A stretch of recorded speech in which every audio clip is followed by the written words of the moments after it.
Bonsoir à tous, bienvenue dans ce journal dont voici les titres. Tahiti brille au championnat du monde de Va'a en vitesse à Hawaï. Au deuxième jour, elle pointe en tête du classement provisoire avec 17 médailles, dont 12 en or. Un palmarès exceptionnel pour les rameurs qui n'avaient plus décroché autant de victoires en vitesse. Pas de grève ce lundi dans les transports terrestres. Le préavis est suspendu en raison d'une erreur de date, tout simplement. Un nouveau doit être déposé par l'intersyndicale et les négociations se poursuivent malgré tout avec la direction, mais aucune perturbation. Donc ce lundi. La rentrée scolaire et celle des activités extrascolaires. Aussi, le salon Back to School à Papeete a fait la part belle au sport. Boosté par l'effet Jeux Olympiques, la natation et le judo rencontrent un franc succès. Invité de ce journal, Pépin Mukamtse, le proviseur de l'école hôtelière de Punauia. Avec lui, nous parlerons formation et insertion sur le marché de l'emploi.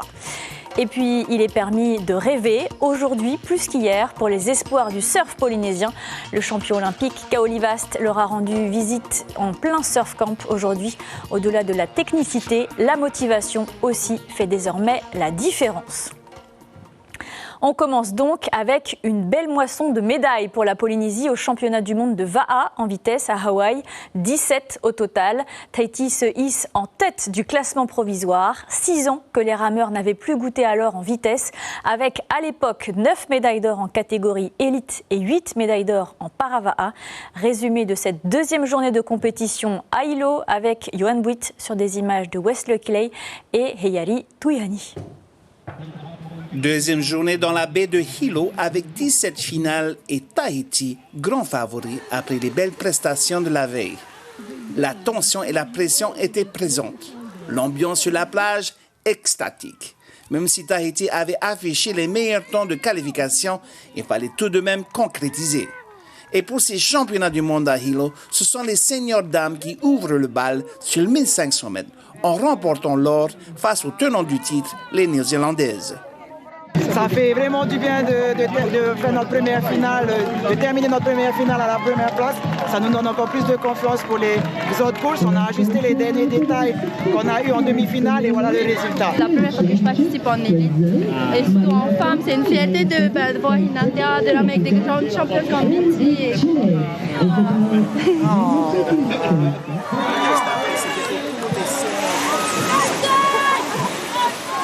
Sous pression, il fallait très bien négocier les virages.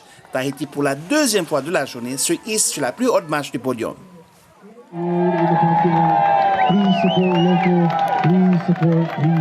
Beaucoup d'émotions, hein. On laisse quand même nos familles là, sur le fait noir et être très loin d'eux assez longtemps, c'est quand même assez difficile à gérer. Hein. Surtout qu'on nous met la pression ici, la Nouvelle-Zélande et tous les autres nationalités, ils sont là pour nous battre. Hein. Et nous, on est là pour répondre. Aujourd'hui, on les a répondus sur la première course. Chez les juniors garçons, pas de surprise. Avec des rameurs de Tahiti, Moorea et Bora Bora, les juniors s'envolent vers la victoire.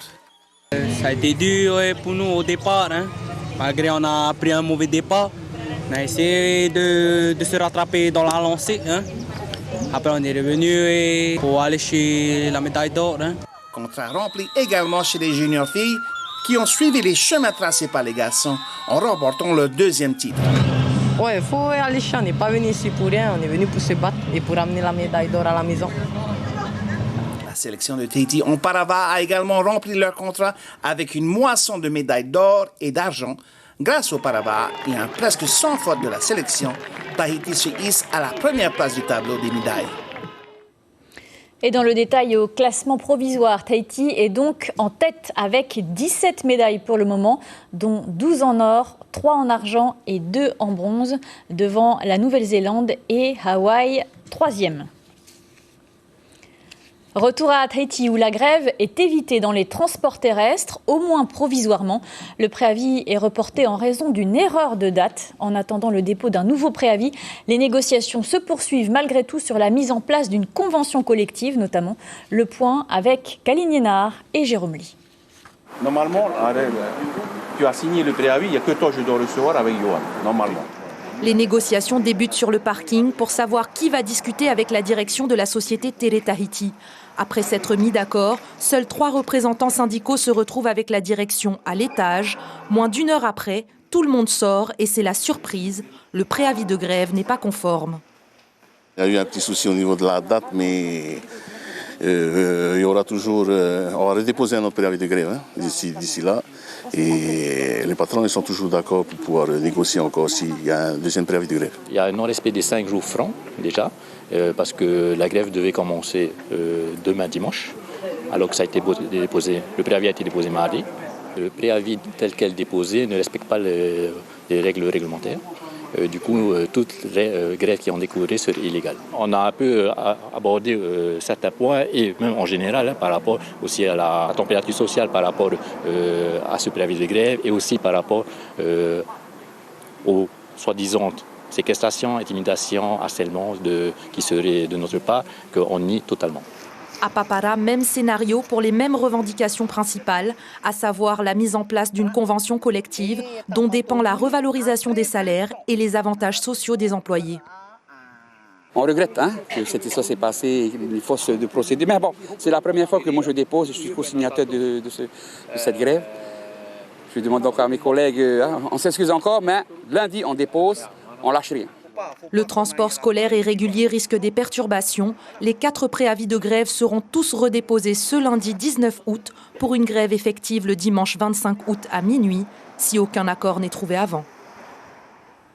En marge de la rentrée, il y a aussi les activités extrascolaires pour les enfants, du sport ou de l'art.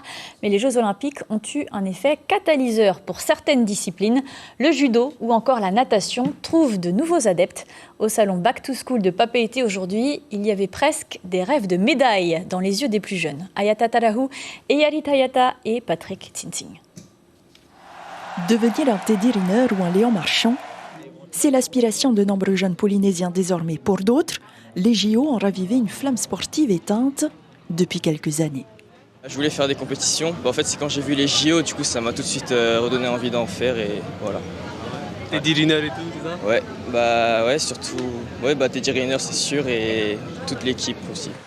Un regain d'intérêt qui fait les affaires des clubs sportifs, souvent boudés par les adolescents. Pour Stéphana Judo Jiu-Jitsu, c'est une augmentation de 15% du nombre d'adhérents. J'ai déjà eu des ados qui sont venus, chose que c'est un peu rare d'avoir sur des inscriptions comme ça. Et là, effectivement, j'ai déjà 3-4 ados là, qui sont venus ce matin pour s'inscrire. Je suppose que c'est les JO qui ont fait ça. Depuis les JO, avec Léon Marchand, les performances qu'il nous a démontrées, effectivement, la natation commence à être reconnue. Et puis, il y a des familles qui sont intéressées et motivées par les JO Paris 2024 avec Léon Marchand. La natation et le judo, désormais des activités vedettes aux grandes dames de ces petits ambassadeurs. Bonjour, est-ce que vous êtes intéressé par le Hapkido ? Il y a de tout, il y a les poings, les pieds et les clés. Les prospectus du club d'art martial de Far Ipiti peinent à convaincre. Voilà. D'accord. La plupart, ils disent qu'ils viennent, mais en fait, ils viennent pas. Le salon offre néanmoins une visibilité. 39 écoles, associations ou fédérations sportives ont profité de l'affluence. Et avec ou sans sport après les cours, les élèves de l'école hôtelière de Tahiti ont tous fait leur rentrée hier. Ils sont 670 cette année. Alors que le tourisme reste la première ressource du pays, ils se forment au métier de l'hôtellerie et de la restauration, de la première au BTS.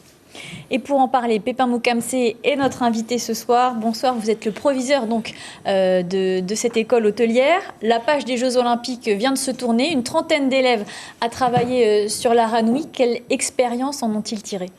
Bonsoir à tous nos téléspectateurs. Merci beaucoup pour l'invitation. En tout cas, c'était un événement exceptionnel pour nos étudiants. Donc, je tiens à remercier le PDG de Aranui de nous avoir fait confiance à nos jeunes. En tout cas, le bilan est très positif, à tel point que la ministre de l'Outre-mer était venue les féliciter à bord du Aranui, dans le village olympique. Donc, une belle expérience, en tout cas, qui permet à nos étudiants qui ont décroché la BTS de repartir en métropole pour des possibilités dans licence pro. Alors cette année, pour cette rentrée, il y a de nouvelles formations à l'école hôtelière. À quels impératifs répondent-elles ?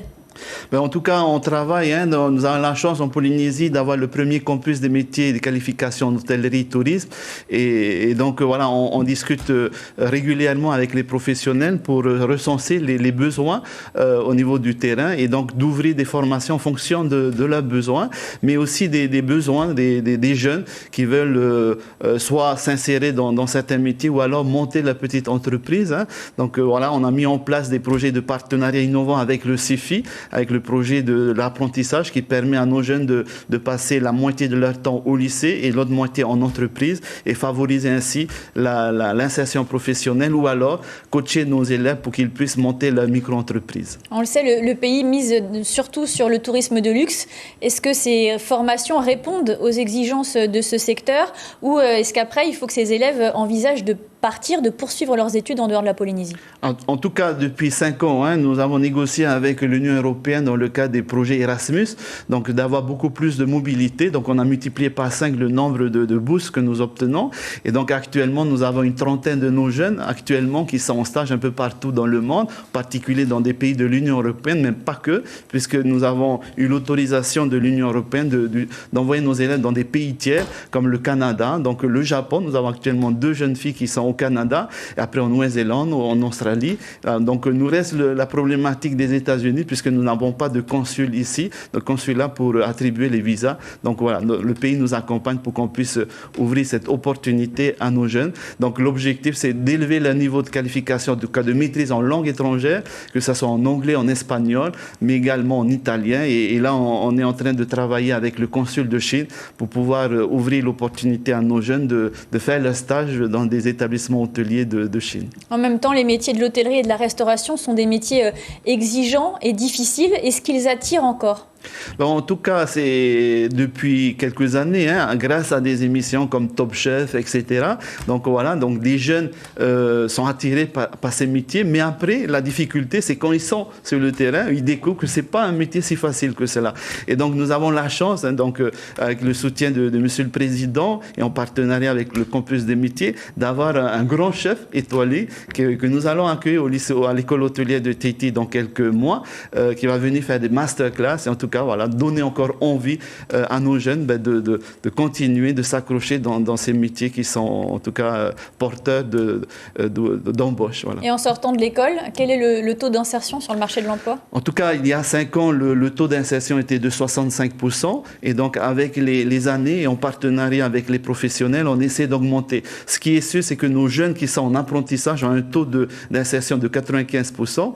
En tout cas, on essaie de travailler en partenariat. Donc actuellement, on avoisine les 70% de taux d'insertion. Mais voilà, donc on mobilise quand même également des jeunes. Et ils sont très volontaires pour beaucoup de créer aussi leur micro-entreprise. Donc merci à tous nos financeurs.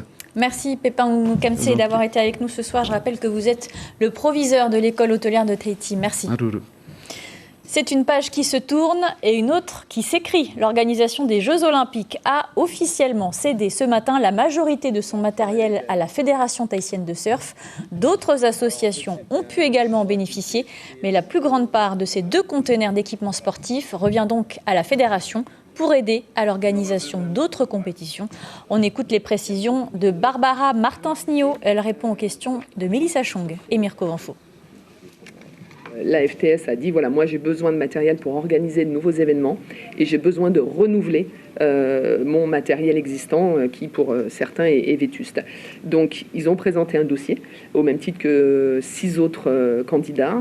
Donc on a eu 7 gagnants sur une vingtaine de candidatures et la FTS a gagné donc le lot équipement sportif, mobilier, drapeau, je suis sûre que tu le connais mieux que moi, tous les lots, tout le matériel nautique, etc. Voilà. Et en marge de cette signature, le champion olympique Kaolivast est allé à la rencontre de jeunes espoirs du surf sur la plage de Taharu à Papara. Ils sont déjà bien lancés sur les compétitions et la victoire de Kaolivast les motive davantage. Mélissa Chong, Mirko Vanfo. De l'or dans les mains et des étoiles plein les yeux. Elle est super lourde et tout. C'est incroyable et très inspirant de voir remporter cette médaille. Et je suis très contente pour lui. Et ça nous motive tous, les Tahitiens, d'accomplir ce rêve.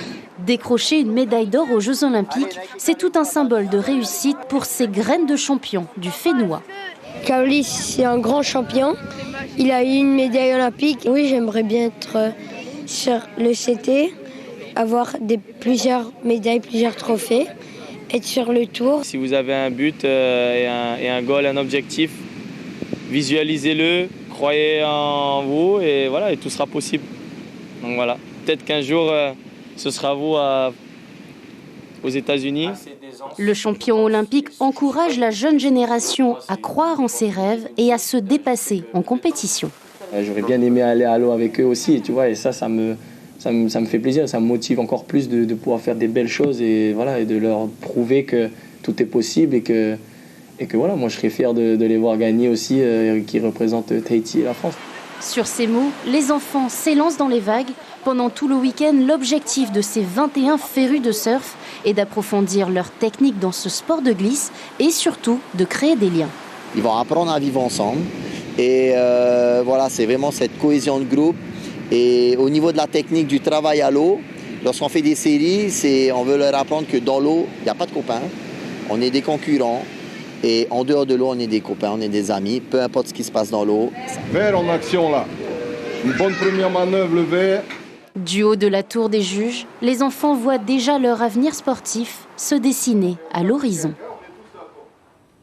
Et on reste sur l'eau, sur la côte est de Tahiti, cette fois sur le spot de Hitimahana à Mahina, où s'est déroulé aujourd'hui le Monster Winds Festival. 60 compétiteurs, des hommes en majorité, se sont retrouvés pour une descente de downwind depuis Papeeno. L'après-midi était réservé au freestyle avec des figures improvisées sur le plan d'eau. L'événement prévoit de se tenir à Bora Bora en septembre. Explication du programme avec l'organisatrice. Elle est interrogée par Patrick Tinting. On est sur le spot de Hitimahana pour la 2e édition de la Monster Energy Wind Festival.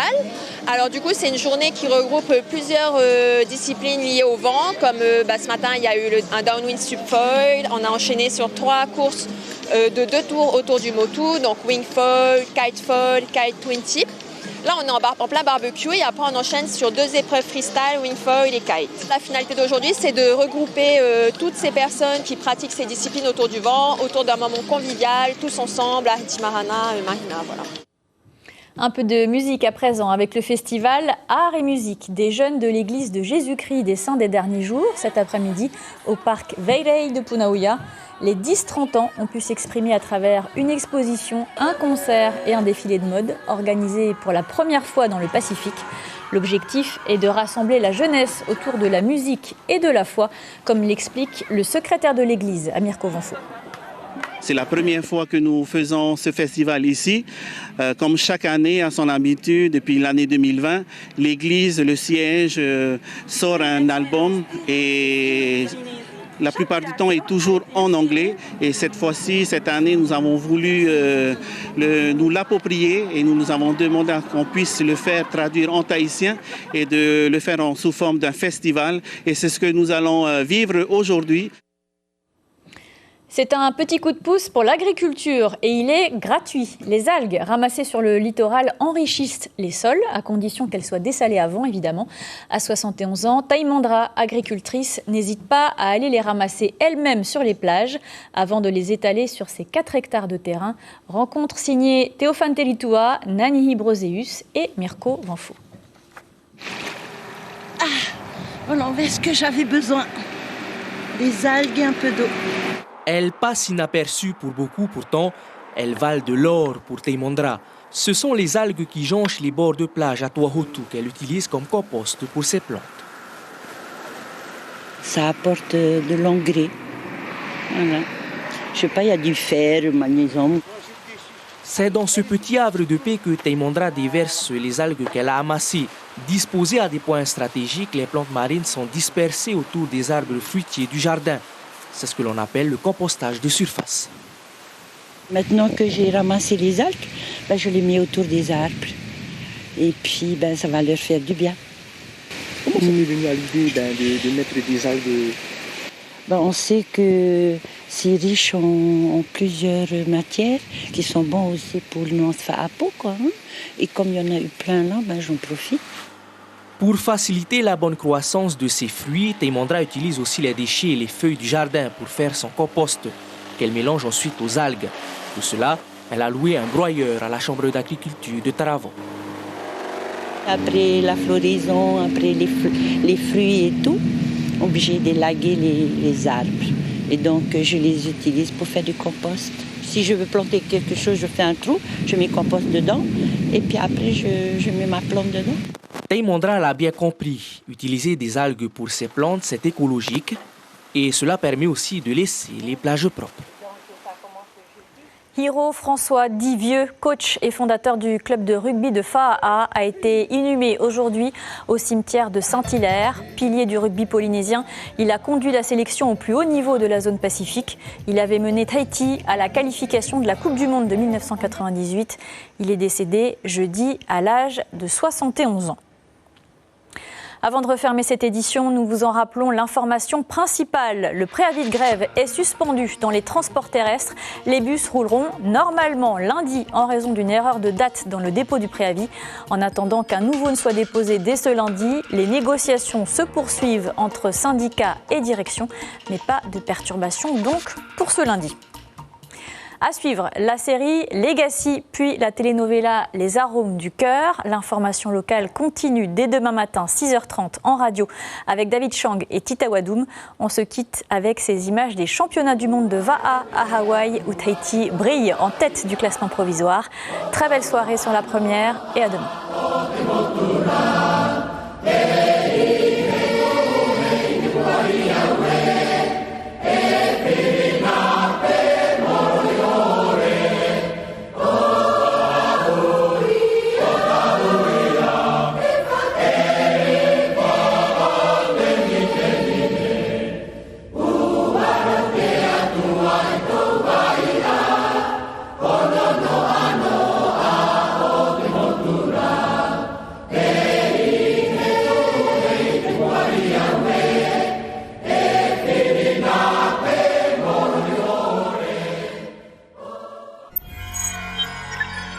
Retrouvez ce programme en replay sur notre site internet